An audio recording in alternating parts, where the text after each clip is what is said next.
first time I've felt able to put the Paqueta t-shirt on, if I'm honest. I almost went with it after the Anderlecht game. I thought I need to see a little bit more. Back-to-back assists, gets the Paqueta t-shirt on. Anyway, so first of all, David Moyes was really impressed with how Paqueta played. And, I mean, it was, I would say, for Moisey, almost gushing.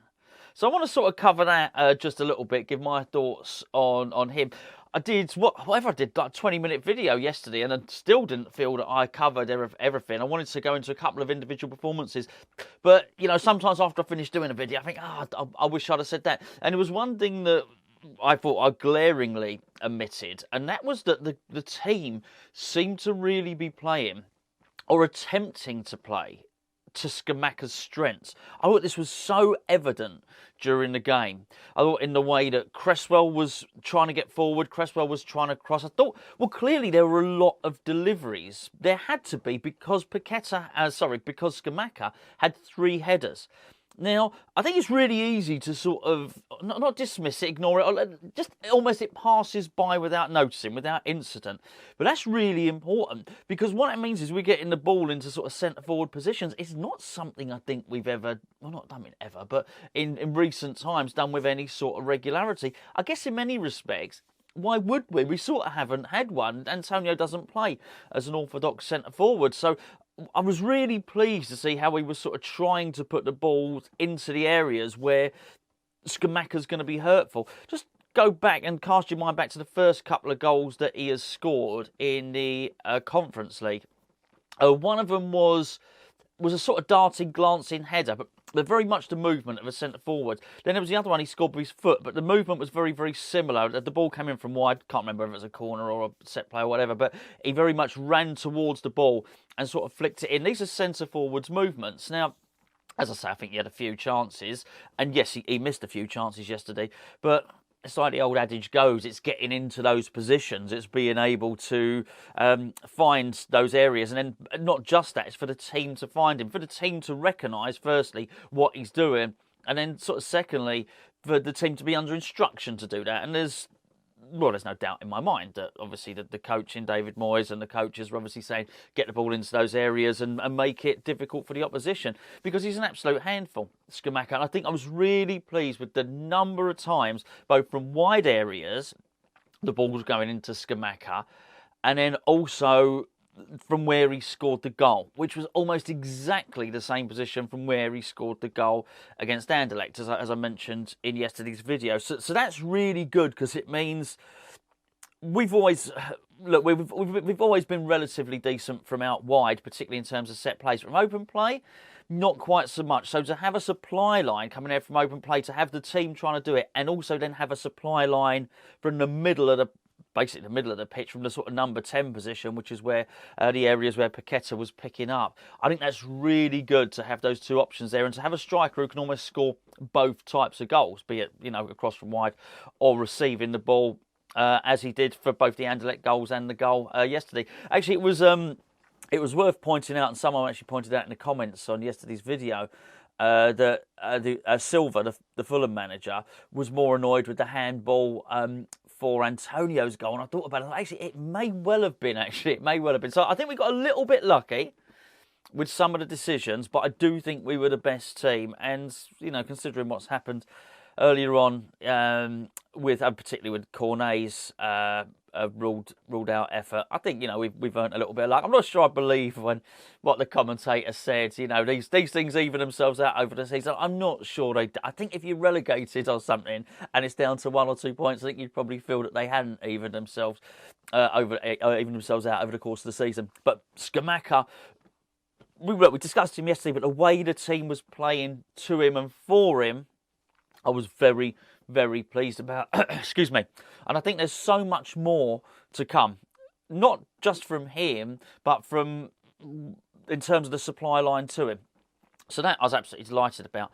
Paqueta, let's have a little discussion about Paqueta, really, because he got another assist yesterday, and his quality was there for all to see. However, I thought he wasn't quite as... He played obviously more minutes than he did against Anderlecht. He wasn't quite there yet. And I think there's a really, really good reason for that. And I do think he'll come good.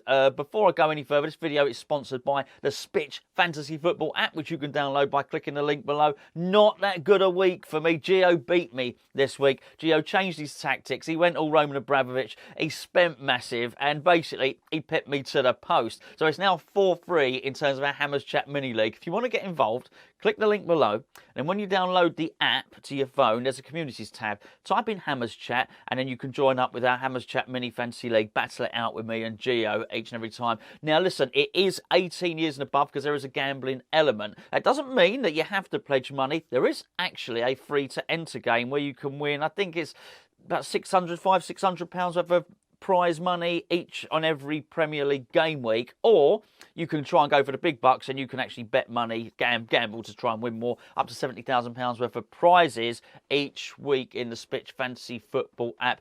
Great thing about it is it doesn't matter who scored what in previous weeks. It starts fresh with a new team each and every week. It's done on a week-by-week basis. Check it out. The link is in the description below. If you don't like it, you can just uninstall it. Yeah, but please do use the link because I know you've come from Hammers Chat. Right, so Paqueta. Let's talk about Paqueta. Paqueta, top quality. He has got there's so much invention, so much he wants to do with the ball. But I still think, I think there's a reason he looks better against Anderlecht than he did in yesterday's game. And that's just purely because I think you get a little bit more time in Europe. But I do think there was an improvement. I definitely feel I saw an improvement from the Wolves game to this game. And not just because the assist. It's easy to pick out the assist and say that's where he did better. I thought there was slightly less dwelling on the ball. He hangs onto the ball for a little bit too long in the Premier League, and that was still there. He still did get dispossessed. But you can see it coming to him, that sense of urgency that he's got to do what he wants to do with the ball, but more quickly. But there is so much promise there, and the longer players play with him, the more used to him they're going to get, the more they're going to learn each other's habits. I'll give you a great example. There was a lovely bit of work in the second half where Paqueta received the ball. He tried to play a 1-2 with Declan Rice. Declan Rice ran down the wing and he basically overhit the pass. Now, do I think he overhit the pass because he lacks technique? No, I don't. I just think he's still got to learn. Basically, Declan is not that quick, basically. So once he starts learning what the players around him play like, I think you're just going to see a lot better. But I'll tell you the most important thing about Paqueta, actually, well, once again, were David Moyes' comments. He wasn't damning him with faint praise. It wasn't ifs and buts. David Moyes likes him, and that's really important. We know this. We know this from Ben Rama. We know it from Vlasic. We know it from Crowd. If David Moyes likes you, he's going to indulge what you do poorly, basically. I almost feel with Ben Rama. Ben Rama's got to do basically 5 things right to cancel out the one thing he does wrong. Is that fair? I don't know what you think about that. But I think with Paqueta, he's okay. He might lose possession, might get caught in possession. But David Moyes is going to indulge him a little bit because he likes what he sees. And I think that's really important because it means he's going to carry on persevering with him. Would not be surprised at all if we get to see him in the European game on Thursday again. I don't think we need to, and I'd be happy if we didn't, and save him for the Southampton game, particularly with it being a busy October. But wouldn't be surprised if he does feature there. A couple of other players that I didn't really deal with. Antonio came on, scored a goal. That's really good for him. It's really good for him. He wasn't on for long. What was he, 10 minutes? I did actually write it down. I think it was an 80-minute substitution. So, a bit of a chance to impress. Look, he got a goal. It was a little bit fortuitous, it has to be said. Might have been a handball. Got a lucky break when it bounced off the goalkeeper there. But that'll do wonders for his confidence as well. And it just allowed him to, I guess, to feel like he's contributing as well. So that'll be really good. And hopefully, actually, I hope he gets a start against Anderlecht. I mean, I hope he gets a start and I hope he gets a goal. If it's not working out, we know David Moyes will just bring Scamacca on. That's the great thing about having the strength in depth. I thought Thilo Kehrer was... He wasn't great. Okay, I think that might have been his worst game, possibly. I might be wrong. Be interested to see what you think about that. I don't think it was awful. I'd like to see a little bit more of it, but I think it was quite telling when it looked like Dawson might have had a knock. and he carried on. He got to half-time and obviously came out and played the whole game. But it looked like he was warming Ben Johnson up, and Ben Johnson's ready to come on. It was clear what was going to happen. Kehrer would have gone into centre-back and Ben Johnson would have gone right-back. It was quite telling that was his choice to rectify the situation rather than Soufal coming on. So I thought that was really interesting as well. I'd like to see more of Kehrer at right-back.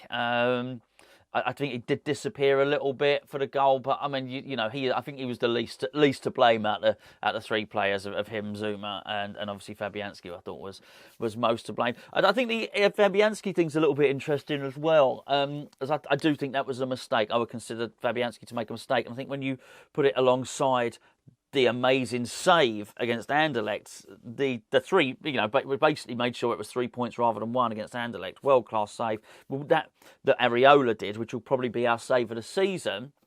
When you think they're back-to-back games, you've got a goalkeeper doing save of the season, then a goalkeeper making a mistake which cost us a goal. I do wonder at what point David Moyes think, actually, I will give Areola a chance to start in the league. Doesn't have to be permanent. Doesn't have to say, right, that's it. Draw a line in the sand from this point forward. Areola is now my Premier League goalkeeper. But I just wonder at what point he might do that. Somebody, and you have to excuse me, I didn't actually make a note of the name. Somebody did actually write down in the comments on yesterday's video that Areola's distribution seemed to... that Fabianski's distribution seemed to be a little bit quicker. I would agree. I actually thought that watching it as well. So I just think he's got a decision to make, and I just think it might be quite good for the team and quite good for the goalkeepers themselves if one of them didn't absolutely feel he was first choice regardless of whatever happens, basically. So, and I think at the moment, Fabianski is... I mentioned Dawson earlier. Big performer. He really is. I mean, we just cannot afford to lose him. He's massively important to the team. Such a warrior. We just got to do whatever it takes. Clearly, there's something going on with his family. I don't know what it is. It's his business. It's none of our business anyway. But whatever it is, I hope we can somehow get it sorted, even if it means he misses one day's training each week. I don't know, some of you might remember, do you remember Paul McGrath, the guy that, not so much when he was at Man United, a Republic of Ireland defender, but when he played for Aston Villa, basically, he didn't train, but he was so good, it sort of didn't matter. I'm not saying Dawson doesn't train, by the way, and shouldn't train. Also, Ledley King was the same as well, really good player, wasn't he? And, when his knees went, he was only training a couple of days a week. I just wonder if there's a way we can work it with Dawson so as we retain him as a player. And if he needs to be at home and he needs to be up north, because apparently he travels down every day, if we can just make it maybe 1 or 2 days each week, he can actually just stay up there and doesn't have to travel down. Will that be enough to keep him happy, to get him to stay on for another couple of years? Just try and do what we can to make his whatever's going on, to make it a little bit easier for his family life there, really, because he's an immensely important player. The Souček situation, really, really difficult. I don't think he's a complete hindrance to our passing game. I'd like to see Flynn Downs in there. But he did. I saw some stats, and the stats were, I think, something like Souček did more tackles and interceptions than the whole Fulham team put together. So that's what he is. I might be wrong, not my stats, but I'm just saying. I didn't disbelieve it when I heard it. I thought, okay, that could make sense. So I think he's offering a lot there. It's just had this metamorphosis, really, hasn't he, from an attacking midfielder into a defensive one. So he's clearly important to the team. He really is. That being said, I don't think when you're swapping Souček for Flynn Downs, you're swapping a defensive midfielder in Souček for someone that's just going to be played tippy-tappy and pass the ball around. So I think that Downs is also very good at those interceptions. So I think that's interesting. I do think we'd see better from Paqueta. It rhymes. If we had Downs, Rice and Paqueta in there. But maybe we lose something else from somewhere else in the team. Just on Flynn Downs, he was beaming. Even though he only came on for 2 minutes at the end, he was beaming. The smile on his boat race was brilliant. I was so pleased to see it, how delighted he was. And, you might think some players might be a little bit grumpy. I think, what's all this about? 2 minutes, but he was pleased. You could see he was really delighted to make his Premier League debut for West Ham, his club. And that's a really good attitude. I was pleased to see it. I'm pleased for him, pleased for West Ham, pleased for everybody. Onwards and upwards, Thursday. I don't want to treat Thursday as a formality, but I sort of, I guess I sort of keep referring to it as if it is. I would hope we could beat them. We should beat them. Big game against Southampton, and then and we're moving up. We want to carry on moving up moving up the stadium, moving up the Premier League steadily, don't we? Anyway, that's it for me. I'll catch up with you tomorrow.